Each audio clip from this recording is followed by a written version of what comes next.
This is a phone from the 1960s. Hello, Mrs. Martin. And this is what a phone has become. The explosion of innovation and progress in Silicon Valley really was the result of the design thinking revolution. We began to orient entire companies around the customer and design solutions that met their very unique needs. But in the nonprofit sector, we haven't seen any of that innovation. You can walk into a community center or a soup kitchen, and it looks almost exactly like it looked 5 or 6 decades ago. This is Evan Feinberg, the executive director of the Stand Together Foundation. He's passionate about helping lift people out of poverty. We need to fundamentally rethink how we're operating in the social sector. So what does an innovative approach to poverty look like? This is Stand Together Presents stories, ideas, and advice from changemakers tackling our biggest challenges. My favorite show in the world is The West Wing, and there's a very famous quote that President Bartlett shares. Never doubt that a small group of thoughtful and committed citizens can change the world. Do you know why?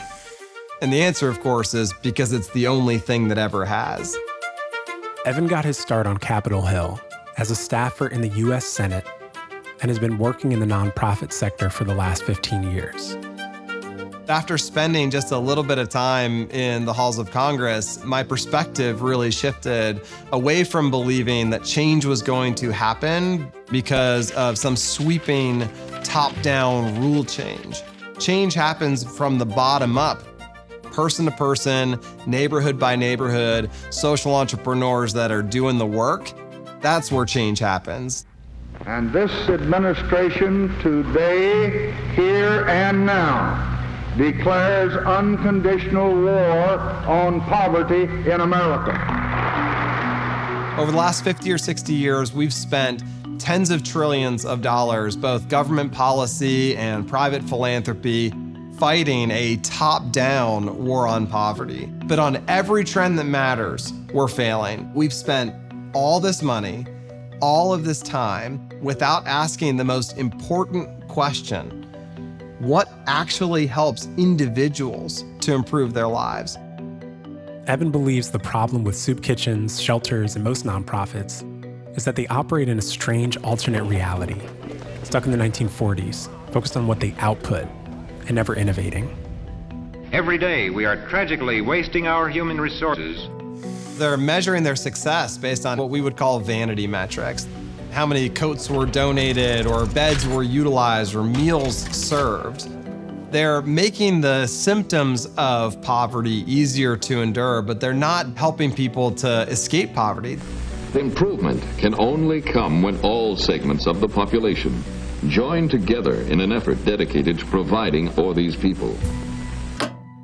The most effective nonprofits are the ones that are innovating based on a deep understanding of their customer and ways of measuring whether or not they're actually making a difference for the people they serve.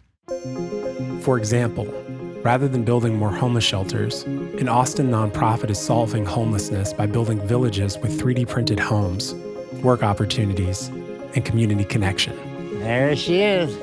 This is my new home, upcoming home. What's up, neighbor? Their mentality is that housing can't solve homelessness, but community can, and community will.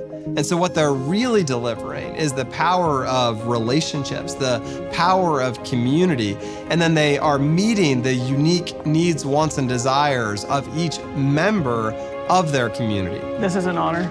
Thank you, brother. I can't wait for you to make this place a home. If we stop treating people as if they are just inputs in the problem, instead of as the customers, people that we're trying to create value for, I truly believe we can break the cycle of poverty and drive change like nothing we've seen in the last 100 years. Stand Together partners with changemakers tackling our biggest challenges. To see more stories, subscribe to our channel. And to learn more about how you can partner with us, go to standtogether.org.